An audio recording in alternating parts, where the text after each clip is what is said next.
Hi guys, so we're going to try and learn about Margret today. Tino's with me, he's having his cup of tea. Hope you're all well. I've only got about half an hour because I'm taking him to football. My hands are dirty again because I had to take the engine out again on my camper. It's a bit of a scratch record story with that camper van at the moment. Just look, all dirty again.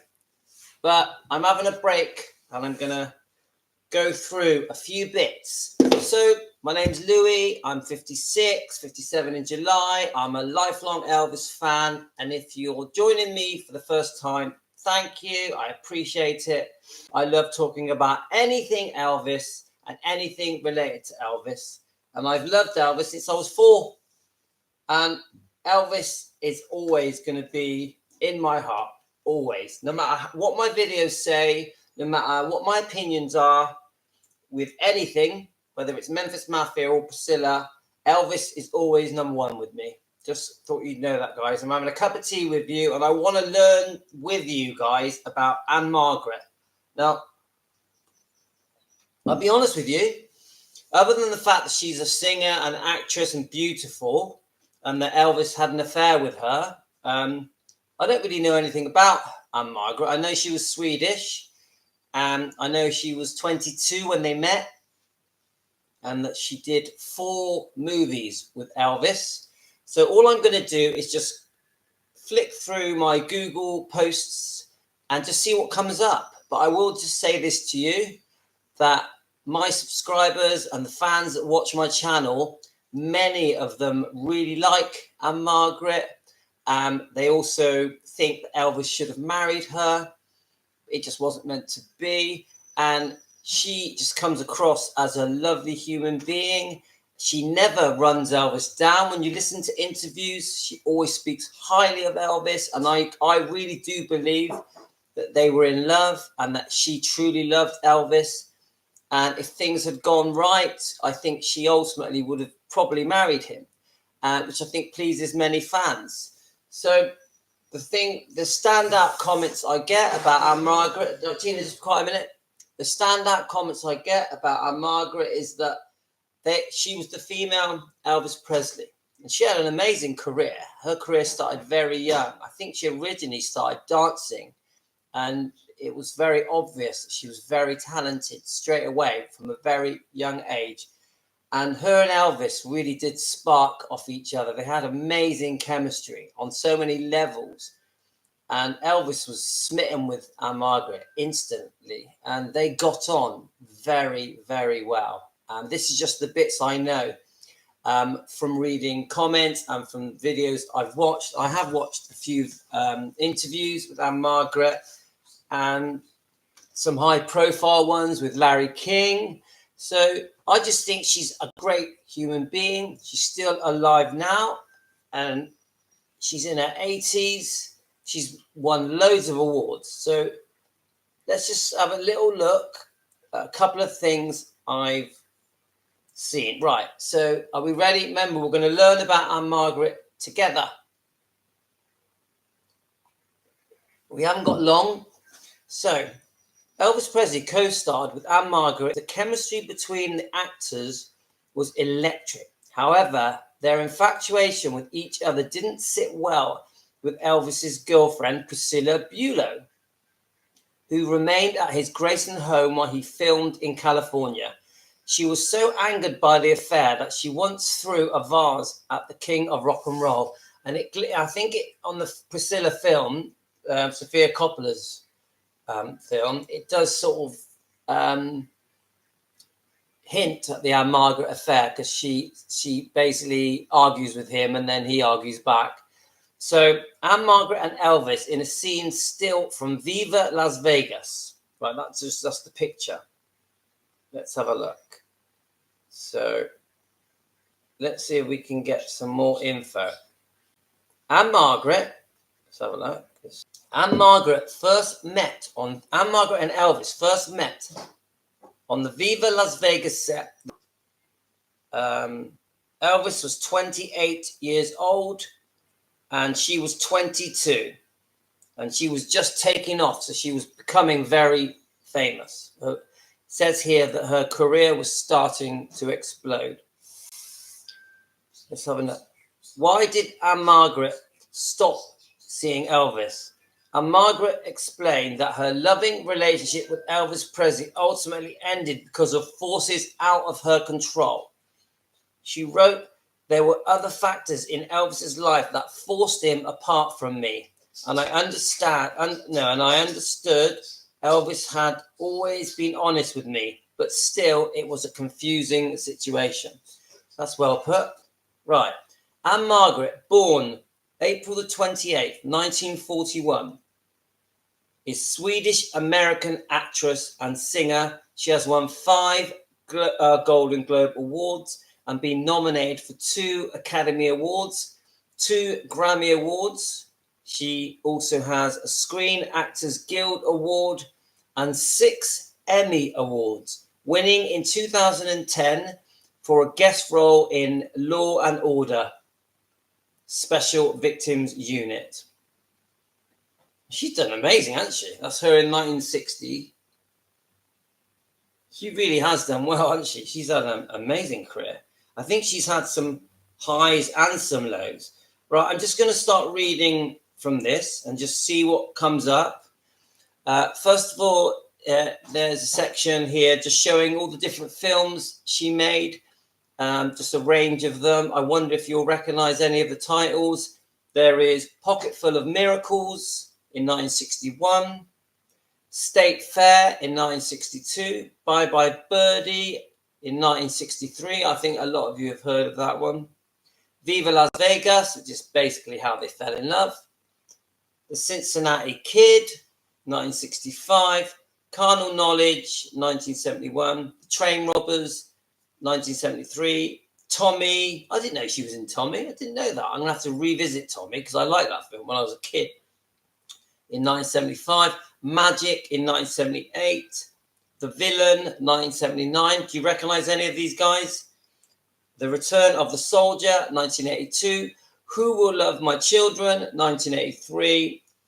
52 Pickup, 1986. Newsies, 1992. Grumpy Old Men, which is quite funny, 1993. They must have done another Grumpy Old Men in 95. And Any Given Sunday, 1995, and Taxi in 2004, The Breakup, 2006, and Going in Style, 2017. So just a range there of her films. Her singing and acting career spanned several decades. Starting in 1961, initially she was billed as a female version of Elvis Presley. She had a sultry, vibrant contralto voice. She had a top 20 hit in 1961 and a charting album in 1964. Now, what was that top 20 hit? Do you know, guys?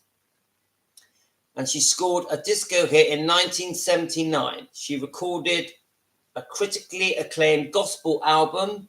So she was also into gospel, of Christmas songs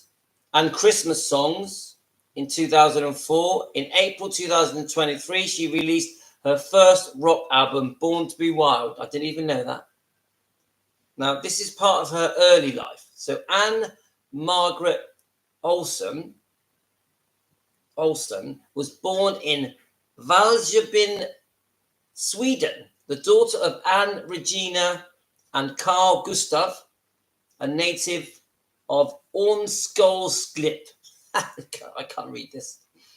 She described, I'm guessing this is her father. No, the town. So Valsjöbyn as a small town of lumberjacks and farmers high up near the Arctic Circle. Hi, Gail. Nice to see you again. Kerry, are you with Gail today? Right, so you tell me anything you know about Anne Margret, Gail. Right, so I'm learning as I go here because I don't really know anything about her, so I'm just seeing what I can find out. Her father had emigrated to United States but returned to Sweden in 1937 and married Anna Aronsson. After Anne Margaret's birthday, Gustav wanted to emigrate again with the family. Germany had invaded Norway. on April the 9th, 1940. His wife hesitated and Gustav emigrated alone, but was joined by his wife and daughter in 1946. And Margret has been a US citizen since 1949. Well, that's interesting. And Margret took her first dance lesson. So obviously this is going to be where it all starts. And Margret took her first dancing lesson at the Majory Young School of Dance, showing natural ability from the start, easily mimicking all the steps. Her parents were so supportive, and her mother made all of her costumes by hand. Now that's interesting. She made all her costumes by hand. I like that. Which tells me she was very close to her mother, which is similar to Elvis. So Anne Margaret's mother became a funeral parlor receptionist. After her husband suffered a severe injury in his job while a teenager, Anne Margret appeared on the Morris B. Sachs Amateur Hour. Do any of you know that? Morris B. Sachs Amateur Hour. Do any of you remember that? So let's have a look. So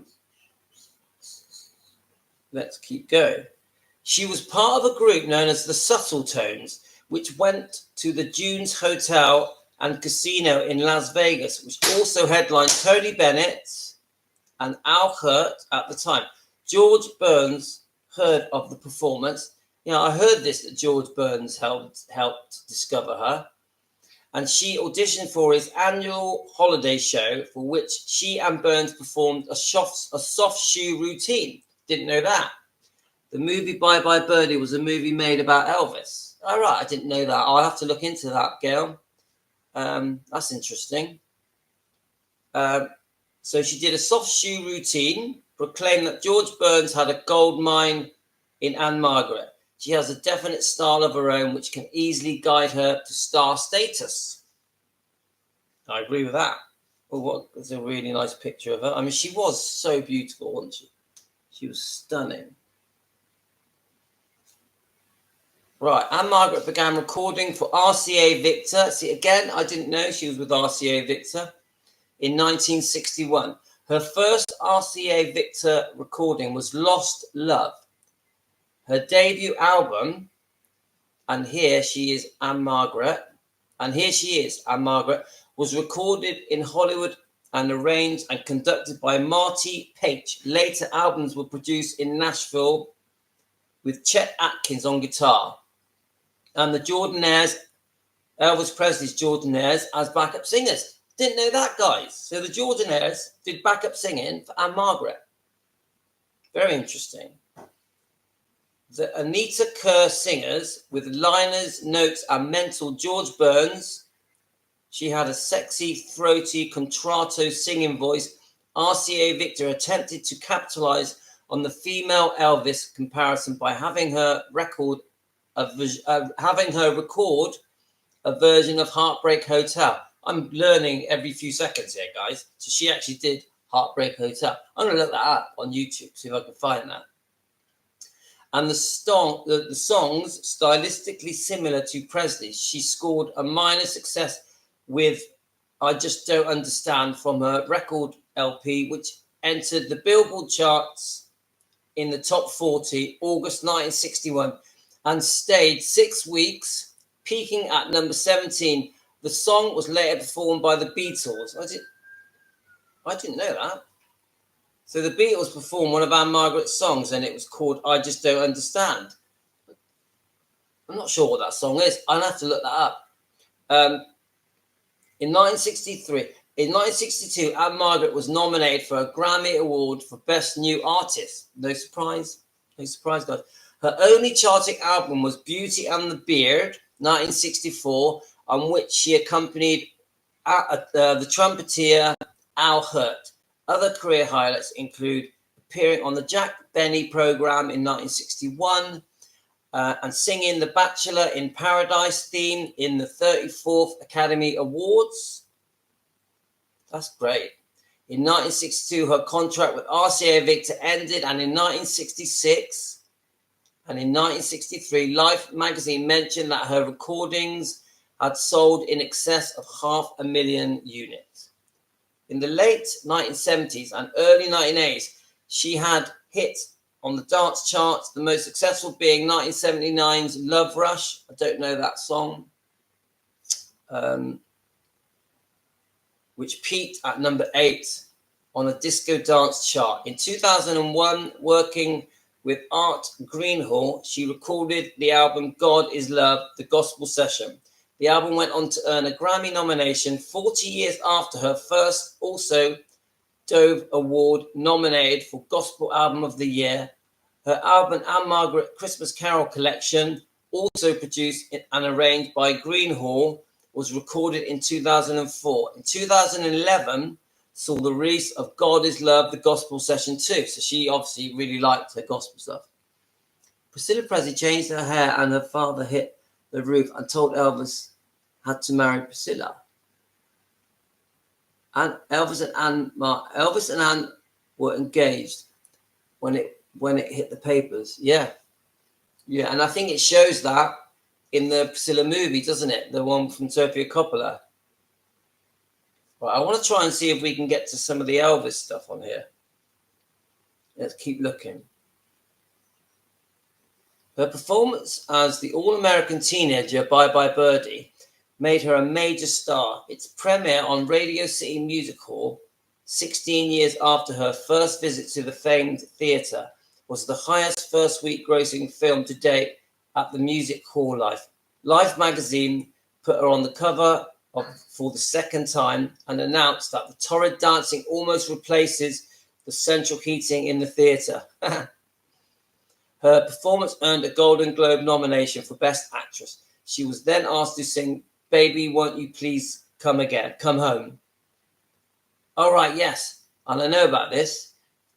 She sang Baby, Won't You Please Come Home for John F. Kennedy at his private birthday party. I did read about this at the Waldorf Astoria. That's interesting. 1 year after Marilyn Monroe's Happy Birthday that most of us know about, don't we? I didn't know that. So the year after Marilyn Monroe sang Happy Birthday to John F. Kennedy, and Margret sang as well. Right, so she was Anne Margaret Anne Margaret voiced an animated version of herself named Anne Margret on the television series The Flintstones. I didn't even know that. I bet you guys did. I never knew. I used to watch The Flintstones when I was a kid growing up. I never knew it was Anne Margaret. Did you guys? All right, they married a week apart. Must have been very confusing and complicated for all of them. Right, here we go. Let's talk about Elvis. Anne Margaret met Elvis Presley on the MGM soundtrack when the two filmed Viva Las Vegas, which I think is quite a good film. She had so much energy and pep that she had blown her previous 3 male co-stars off the screen, but Elvis could match her. He was the best screen partner she ever had, and she was his. She recorded 3 duets with Presley. The Lady Loves Me, which we all know. The Lady Loves Me. Right. I love, and I play that scene that on YouTube to my kids. They love that bit where she pushes him in the pool, and it's one of the films that my kids like because it's quite children friendly, isn't it? You're the Boss and Today, Tomorrow, and Forever Only. The Lady Loves You made it into the final film, and none of them were commercially released until years after Presley's death. That Lady Loves Me, I think, would have done really well. The Anne Margaret presence threatened to overshadow Elvis, and I heard about this. Colonel Tom Parker didn't like the fact that she had this amazing charisma and glow, and was worried it was shadowing Elvis. So let's have Dave Winters was hired because Anne Margaret was his dance student and recommended him for the job. It was Winters' first choreography credit. He would go on to become a collaborator for both Presley's and Anne Margaret. Yes. Decline. Let's have a look. So decline in fortune. So I think she does go through a period where her career waned. Let's have a look. Let's keep going because right, she did a film. So it looks to me like she did a film with Steve McQueen, who's another one of my heroes, Steve McQueen, and I think that was the Cincinnati Kid. I might have watched that when I was young. Let's have a look. I want to read more about Elvis. Let's see if we can see more about Elvis. Oh yeah, she did. What was this?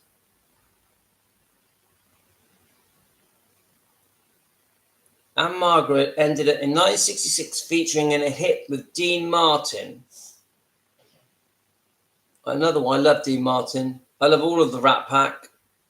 Sammy Davis Jr., Frank Sinatra, and all of them. Love them. During a lull in her film career, in 1967, Anne Margaret gave her first live performance in Las Vegas with her husband, Roger Smith, whom she had married that May. Taking over as her manager after the engagement, Elvis Presley and his entourage came to see her during the show's 5-week run and celebrate backstage. According to Anne Margaret, autobiographer, Presley sent her a guitar-shaped floral arrangement for each of her Vegas openings. That's so sweet. No surprise. After the first Vegas run ended, she followed with a CBS television special, The Anne Margaret Show. So she had her own show. I know she had an amazing run in Vegas, didn't she? Which I have read before. Come on then, come and sit here. We'll be finishing soon. We're going football in a minute, mate. Come on then. Whoa! There we go. Right, you have to do it quietly though, yeah? Right, this is Tino. Whoa. Tino, you like football, do you? Come on. Right, let's have a look. In 1970, she returned to films with RPM with Anthony Quinn. She's made a film, Carnal Knowledge. She's worked with a lot of amazing actors. You've got Jack Nicholson here. Let's have a look. So she was nominated for Academy Award for Best Supporting Actress and won the Golden Globe Award for Best Supporting Actress. Film Inc. argued that this amounted to a comeback in a way because she never really regained her former status on above the title star of the feature films. Yeah.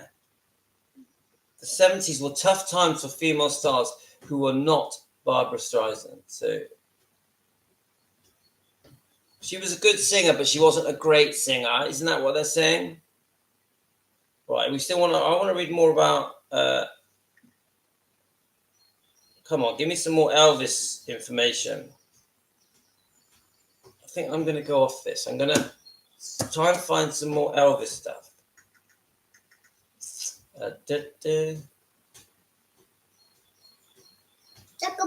Chickaboga. I think I'm going to need to do a bit more homework to suss out. Anne Margaret. I'm just going to type in Anne Margaret and Elvis and just see what comes up. What do you guys think? Do you think they should have got married? Do you think they were right for each other? I personally think Elvis wasn't. I think he really liked her and probably did love her. But did Elvis want to end up with a really career-minded woman that didn't really want to stay home, just wanted to pursue films and singing and dancing and have all that sort of attention? I don't think that was his type. But obviously, she was a stunning, beautiful, intelligent, gifted girl. So. Look at this one. What if Elvis Presley had married Anne Margaret?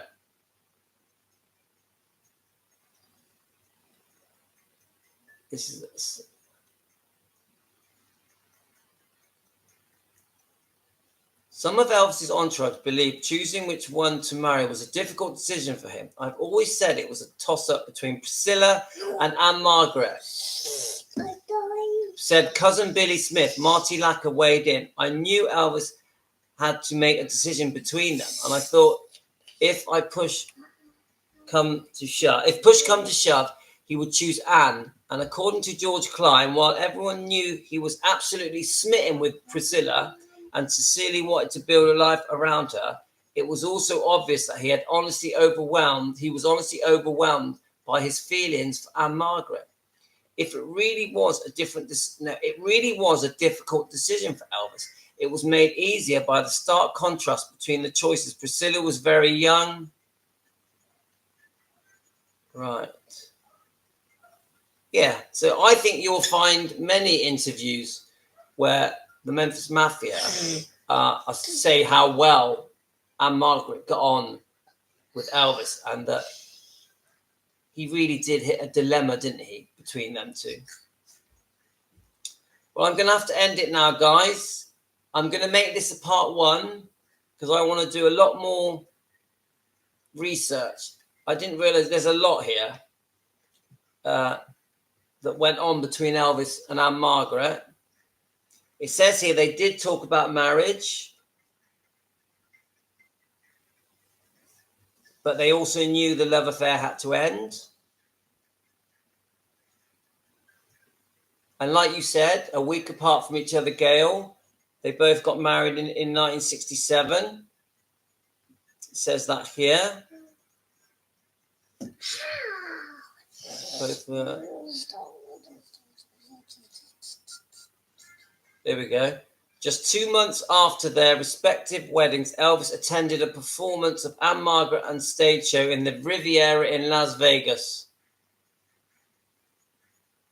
Elvis then stepped forward and dropped to one knee, she recalled. He took my hands in a soft, gentle voice, weighted by seriousness. He told me exactly how he still felt about me, which I intuitively knew, but was very touched to hear it. 5 years later, December 1972, Elvis visited Anne Margaret during a gathering in her suite in Las Vegas Hilton.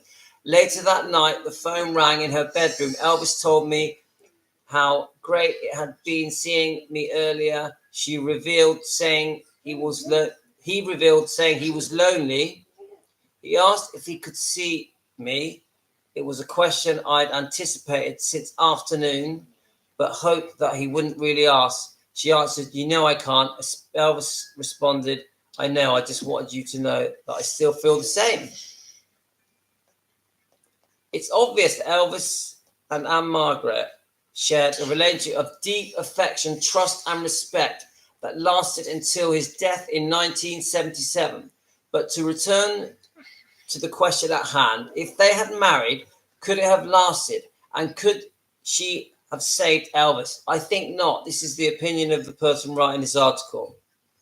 I think not, which makes the second question hollow. In spite of Anne Margaret's assertion that it was not an obstacle in their relationship, her show business career would surely have been a divisive issue in a marriage with Elvis. And Marty Lacker knew how difficult it would be for Elvis to watch his wife's movies. He didn't want to look up on a movie screen and see her in bed kissing somebody else. And he wouldn't have. I really believe that.